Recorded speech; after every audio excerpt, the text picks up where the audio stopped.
So for the next 30 to 45 minutes, I hope you will stick with me as we look through the basics of business law. Now, since I'm not an attorney, I'm going to give the disclaimer. I'm not an attorney. This should not be construed as any sort of legal advice. If you note the little subtitle, this is from clinician to clinician. Little bit about me. If you've never joined me for one of my courses or one of my lunch and learns before, I've been a PT now for 22 years. I'm licensed in Texas. Got over 15 years of management and business development experience. I owned a staffing company for 10 years. I am a certified OASIS specialist, and I've won a couple of awards, stuff. So, but let's jump in. Again, we'll be here for the next 30 to 45 minutes, just looking at some of the basics of business law. I'll just go ahead and just tell you up front, there's no possible way I could hit every single scenario that you may encounter in your entrepreneurial path. If I'm assuming that there's some sort of an entrepreneurial journey that you may be on, maybe you're looking to start a business. Maybe you're already in a management role, or you own a business and you're just looking for some additional learning. So a lot of this is stuff that I really learned along the way. There's no better teacher than experience. And in the wise words of Yoda, mistakes, the greatest teacher they are. So sometimes things have happened through mistakes.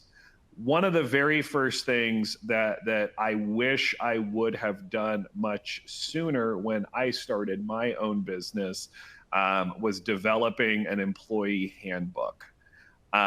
This is one of those little things that people just don't think about. I really wish I had developed an employee handbook really before I even started the business. But certainly sooner than I actually did. The employee handbook is going to do a couple of things. Number one, it's going to go into your company values. No matter where you're working right now, unless you're working for yourself, if you're working for any sort of a corporation, whether it's a mom and pop or something on the Fortune 500 list, you've probably had some sort of talk about company values. That's become a really big thing. What does your company stand for?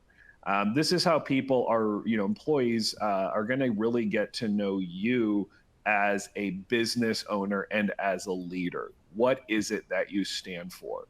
So your employee handbook, that's really an opportunity to lay out what are your values? What's your corporate culture? What is it that you're all about? And it's going to go into a lot of the fine print, things that you may not cover during an orientation period, or maybe you do cover and it's a reference for employees to look back on at a later date. Another thing that I wish I would have done was a policies and procedures book. Now, your policies and procedures book, that's really going to be kind of a living and breathing document. Every year at bare minimum, it's something that you've got to review to make sure that the information is still current and that the information is still relevant. For example, when I started my business, we were still on paper. And we had a documentation submission policy. The business that I run, we were a home health therapy staffing company. And when we started the company, we every Monday, all documentation from the previous week was due. Our policies and procedures book laid that out. Now, fast forward a few years when we had moved to an EMR, we had to update our policy on documentation submission. because that really wasn't going to be something that was going to fly with our agencies, that we were still just doing documentation once a week. So the policy and the policy on that had to be updated as technology updated. You may in your policies and procedures book, you've got to have a HIPAA policy. Well, a HIPAA policy from 2007 or even 2017 is not going to be the same as a HIPAA compliance policy today. When you look at things, the digital world, things like texting, what are you allowed to do? Are you able to text a patient? What can you release? There's a lot of information. Your policy, you should have policies and procedures that address every single one of those things. Now, some of the examples that I have listed here: infection control. Regardless, if you own your own outpatient clinic or you're looking to, you've got to have an infection control policy. Certainly, if you're doing home health, you must have an infection control policy. Documentation submission, paid time off. What is your paid time off policy? Do you have paid time off? How is your paid time off treated? Is it a fringe benefit that is not payable upon separation? Or is this an actual earned sort of benefit? In other words, once you've earned it, it's yours and it's payable upon separation. That's a really important thing, to be putting there, because you could have people that just bank their PTO forever and then leave your company, and all of a sudden you've got to pay out 6 months of PTO because people never took it. So you've got to have something like that covered in a policy. Your policies and procedures can potentially keep you out of a lawsuit, or it may be your last line of defense when and if you are sued. Chris is asking for the Yoda quote. It is from episode 8. Episode 8, when Luke and Yoda, Yoda had told Luke to pass on what he learned, and he's reminding him, and he says, "Mistakes, the greatest teacher they are." That was the quote from Yoda. So that's funny. At least I know people are paying attention when I get that kind of a question. All right, so continuing on. You've got to know how to classify your employees. Are your employees going to be paid as a 1099 contractor? That's one type of classification. In that sort of arrangement, whether you're an employee or you run the business, you need to know this.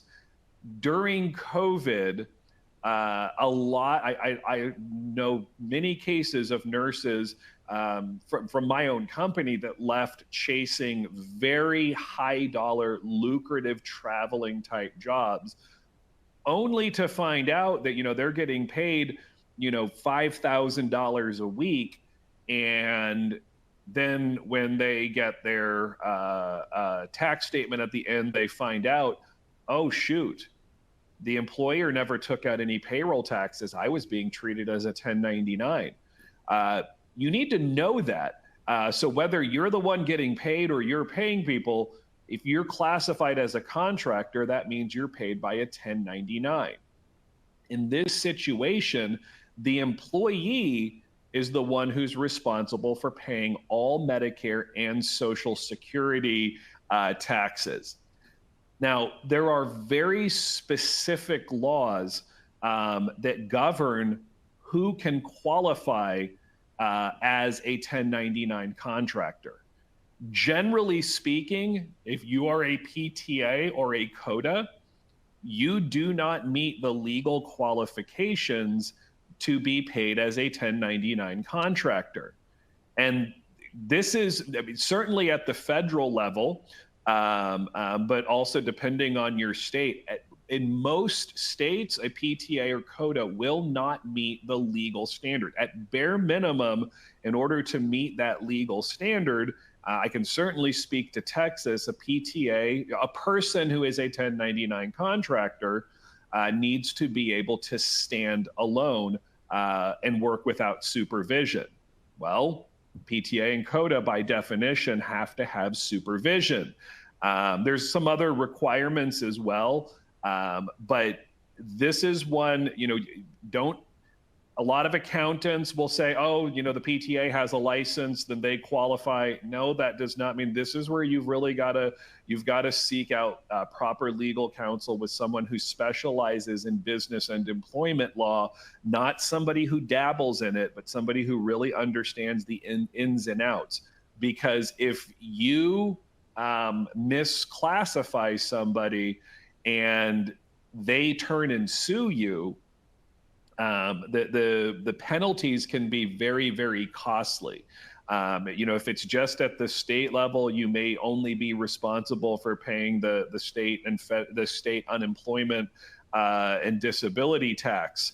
So it could be a smaller penalty, but if it winds up in federal court, there could be a lot of other, the Medicare, Social Security taxes are all things that you may wind up being responsible for.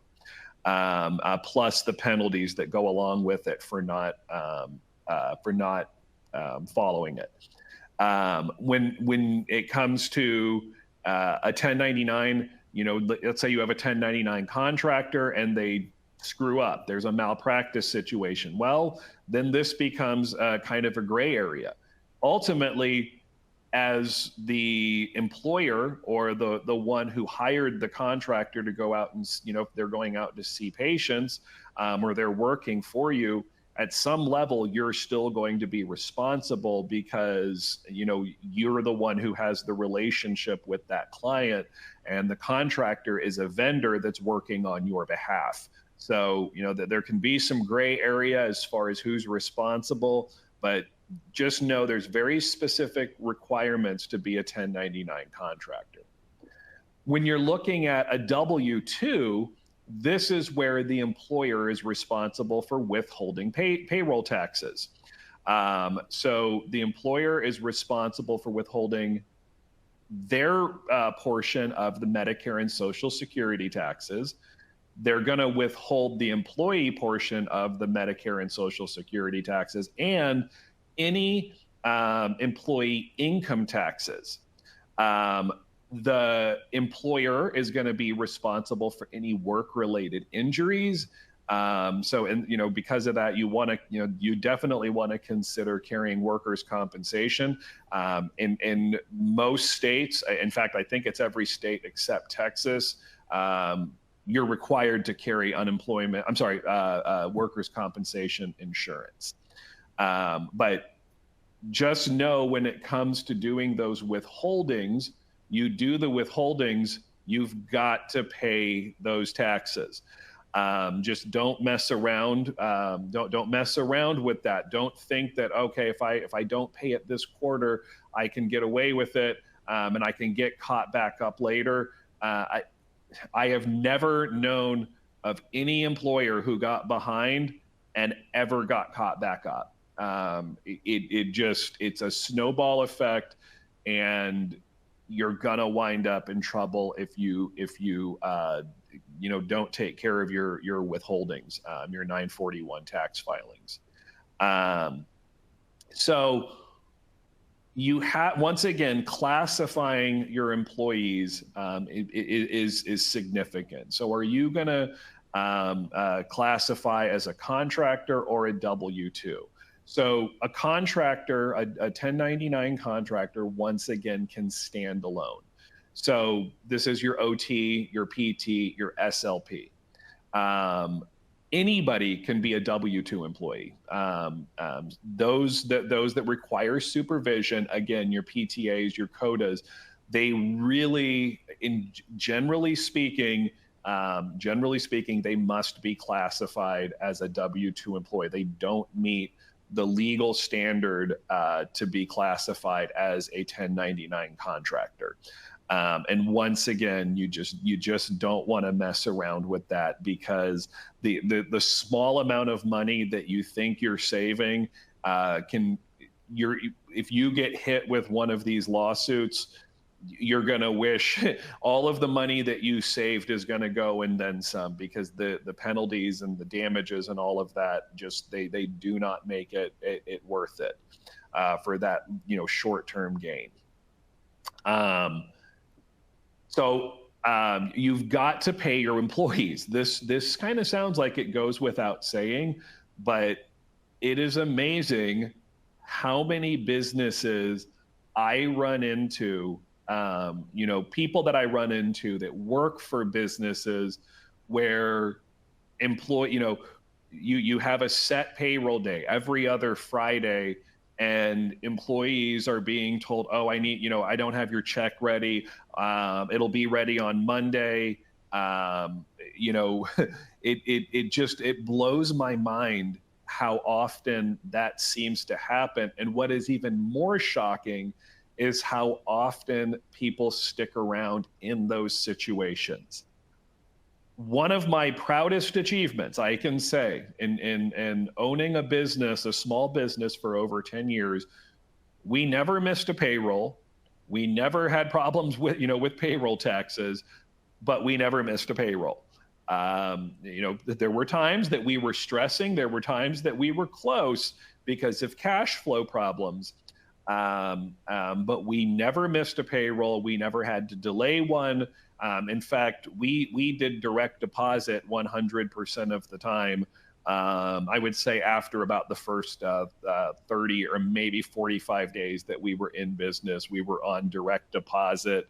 And we never took employees off of direct deposit. I will say, if you're working for a place that switches from direct deposit, and all of a sudden you're getting paper checks, you might want to consider starting to look for another job, because that's usually not a good sign that your employer is very stable. That's kind of a yellow flag that I tell people, like, just be aware, because I've seen that happen a number of times, and every time I've ever seen it, it was never good. Most states are going to require a set payroll calendar. I can't speak for every state. I'm just going to say for most. The default is going to be the 15th and the 30th of the month. But depending on the environment and the arrangement, the specific environment, like I can say, I've taught for universities in the past, and they pay on a monthly basis. That's disclosed up front, and there's allowances for that in the law. But again, you have to specify how your payroll is going to work. Again, the default is going to be twice monthly on the 15th and the 30th, but you can have other set payroll days. It can be every other Friday, or however it is that you want to do that. Then we get into exempt versus non-exempt. Exempt is salaried. That's a fixed amount. There's no overtime, versus hourly. Now, there are examples of hourly employees that are still classified as non-exempt. That's getting a little bit too much into the weeds here. This is just meant to be an overview. So what you need to know is who classifies, who qualifies as being exempt and who doesn't. When we're looking at exempt, once again, you can almost go back and look at your 1099 requirements. And this is set by what's called the Fair Labor Standards Act, or the FLSA. Generally speaking, the government wants to make sure that employers are properly paying employees. Managers and people in supervisory type roles meet the legal standard to be exempt. So a PT, an OT, an SLP meet that standard to be considered an exempt employee.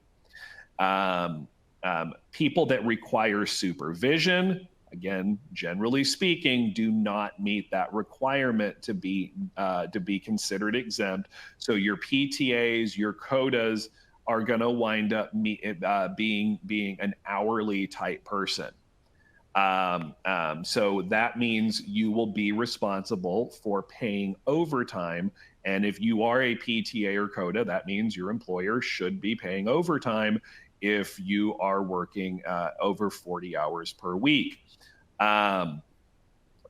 So, you just want to make sure that you are paying your people appropriately. And if you're, I'm assuming everybody here is employed, you want to be paid appropriately. So then we get into a unique model called a pay-per-visit model. This is something you almost exclusively see in the home health setting. There are some other settings that you might see this, but it's almost exclusively in the home health setting. In home health, this is a way that a lot of people wind up getting paid. If you happen to be somebody in home health, you might be paid in this fashion. There is very limited case law on pay per visit. On a pay per visit model. There's really only 2 cases that I've been able to find that really go into this. And the problem is the 2 cases found in the opposite way. So the first case was a case that really kind of shook up the home health world. Essentially, a registered nurse sued her employer and said, this is violation of the Fair Labor Standards Act, this pay-per-visit model. And when the court looked at it, what the court found, they said, well, what they use is it's something called a uniqueness standard. And they said, well, it does meet the uniqueness standard, but the problem was the company in question, for specific types of visits, like if it was an evaluation or a reevaluation, would pay one rate, and a routine treatment or maybe a wound care visit might get paid a different rate. That was fine. But then if you came into the office for mandatory meetings, they were paying on an hourly basis. And the court had a problem with this hybrid model of hourly and per visit, and said that violates the Fair Labor Standards Act. And in that case, they found in favor of the nurse. In the second case, it was a group of nurses that sued. They were paid, it was an exclusive per visit arrangement. And in that situation, the court found in favor of the employer. The nurse appealed to a circuit court, but then dropped the case later during the appeals process. And so really, you've just got those 2 cases. So it's not something that's really been looked at. What I can say is when it comes to your PT, OT, and SLP, paying them on a per visit basis, it appears to be fine. With your PTAs, your quotas, paying them on a per visit basis, that can be fine. However, if they are documenting their actual hours worked, and they're working over 40 hours a week, you are still responsible for paying them overtime. So that may be time and a half of their per visit rate for anything it is that they go over on an hourly basis. So if they work 45 hours, let's just say they do 45 visits and 45 hours, that's what's documented. Well, guess what? You owe them 5 hours of overtime at time and a half. So that is something that you've got to get covered. And when it comes to what is classified as quote unquote job related duties, this is going to include anything from, driving to a patient's house, the patient visit, maybe it's a missed visit, any documentation time, any time spent calling patients, coordinating care. All of that is job related duties. And you are, if you're the employer, you are responsible for paying that. If you're a PTA or a CODA listening in, and you're in one of these pay per visit arrangements, I would really look at how many hours you're working and talk to your employer about that, because I'll just tell you, they do not want to get hit with a Fair Labor Standards Act. The damages they are actually triple damages. The penalties are very, very steep on that. So once again, if you joined me last month for my my talk on finance and accounting, you're going to remember this slide. You may remember it. I've already touched on this previously when it comes to paying your employees. If you're not paying your employees properly, if you don't have your employees classified correctly, and you're not doing the proper withholdings, you are going to you're going to wind up with serious problems with the IRS. These are once again called your 944 filings. This is the form that you use and say, okay, on a quarterly basis, this is all of our payroll information. This is the amount of Medicare, Social Security that we as the employer are paying. This is what we withheld from the employee's check. And then this is the income taxes that we withheld. And Mr. or Mrs. IRS, here's your really big check or your really big, direct deposit into the federal treasury. And oh, thank you for the receipt, because we want to make sure we don't ever have a problem with you.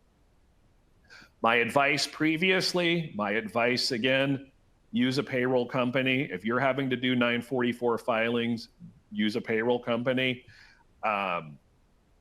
Over the last 30 days, I learned of a case that hit very close to home, quite literally here in Texas. A friend of mine, or at least a colleague of mine, I just learned had not done proper withholdings and was sentenced to 18 months in the federal penitentiary. And has to pay the IRS roughly $1 million due to not actually paying the withholdings. The person had withheld the money, but never actually gave it to the IRS over a roughly 2-year period. I was dumbfounded when I read this because I know the person. And I know the person, and I was shocked that the person would do this. So this is just not something to mess around with. And again, I've known many business owners that have gotten behind, and they think, okay, if I just this one quarter, I can grow my business, I can hit these sales projections or whatever it is you're projecting. I have never ever met a person that was able to dig themselves out of this.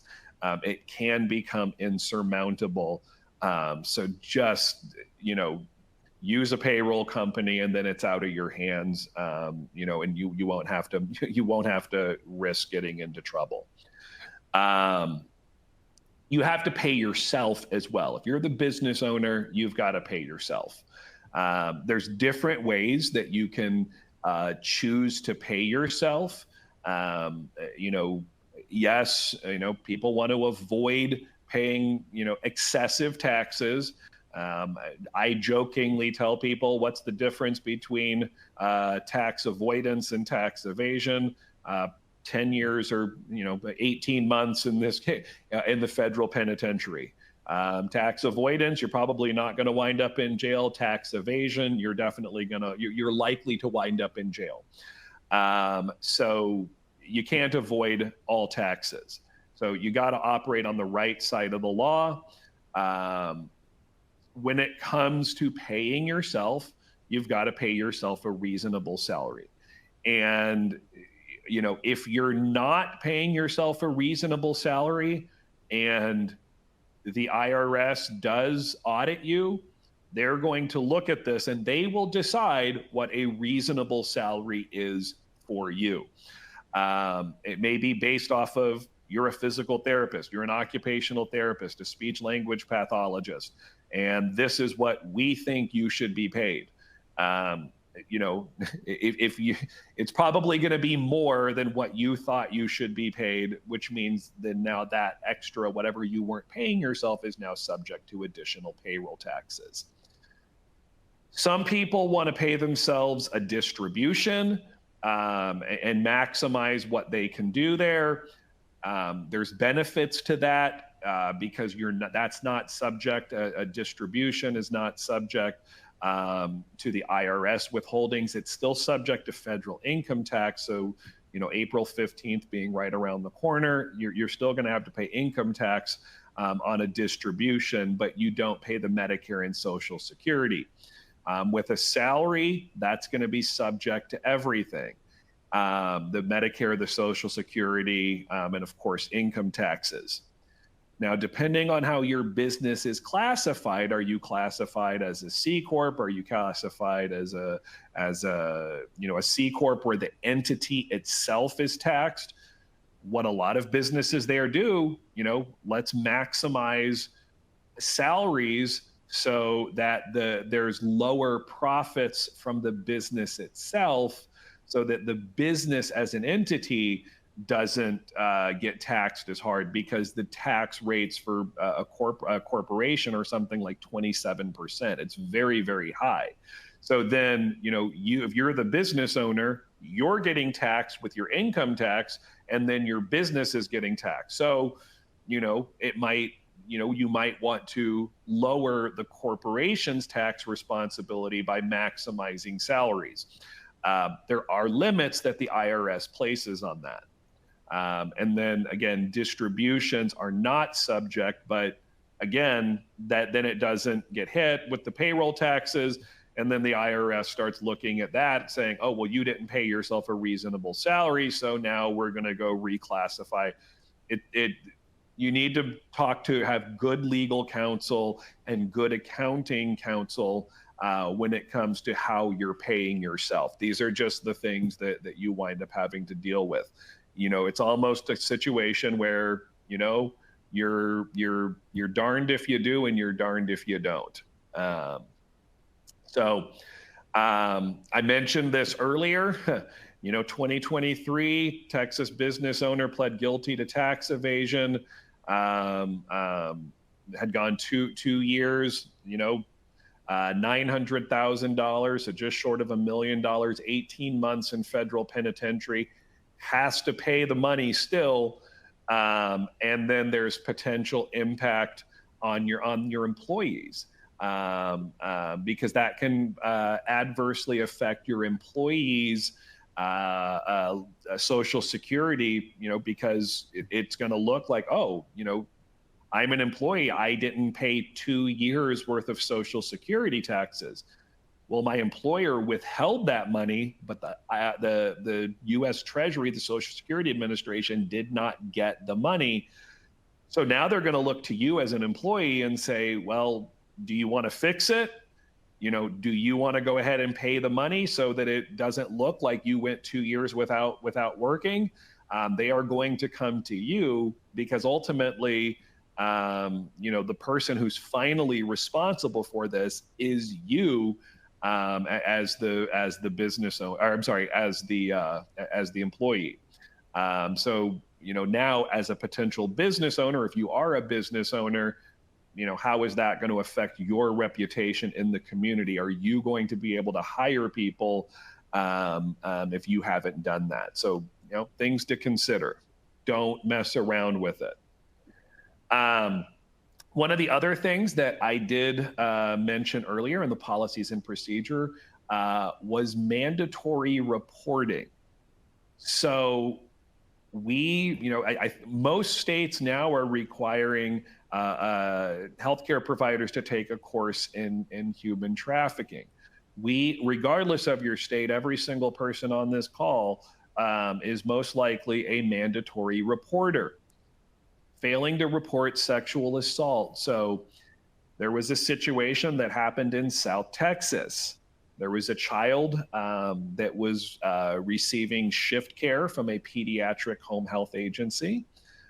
The child's mother and her uncle were the mother and father. Now, when you look at the age of the child, you look at the age of the uncle, the mother was a minor when the child was conceived. The uncle was not a minor, was a man in his 30s. Well, they have this child. And then there is a consensual relationship between the mother of the child, who happens to be the agency's patient, and the nurse who's providing the care. We're getting into a not so good ethical area. That's not what this course is about. But the big problem was that the agency was aware of all of this. The agency failed to report the uncle for sexual assault. The uncle eventually murdered the mother and the nurse and took his own life. The agency was ultimately ordered to pay roughly $15 million because they did not follow their mandatory reporting responsibilities. Quick question here from Andrea. What if you are a 9 to 5 PTA and outpatient and your 10 a.m. doesn't show up and your boss says punch out? Is that legal? Probably. If you don't have a patient, if it's a no-show, it really does depend on how you're set up. What I would do is I would look at your employee manual. I'm assuming this sounds like something that would be done in a very small business, not a business that's going to have a big HR department. I can say this, and I don't know your state, so I don't want to speak too much to this very specific situation. I can say this: if I was in a similar situation, I can say, I brought you on full time. I have a responsibility to pay you for the hours that you were promised. So if you were promised a certain number of hours, then I would go back to that, look at your offer letter. But if you don't have something in writing, I would probably try to get something in writing, or begin looking for a new place to work. In most situations, it's probably legal. That doesn't necessarily mean it's a good business practice. So hopefully that answers your question, Andrea.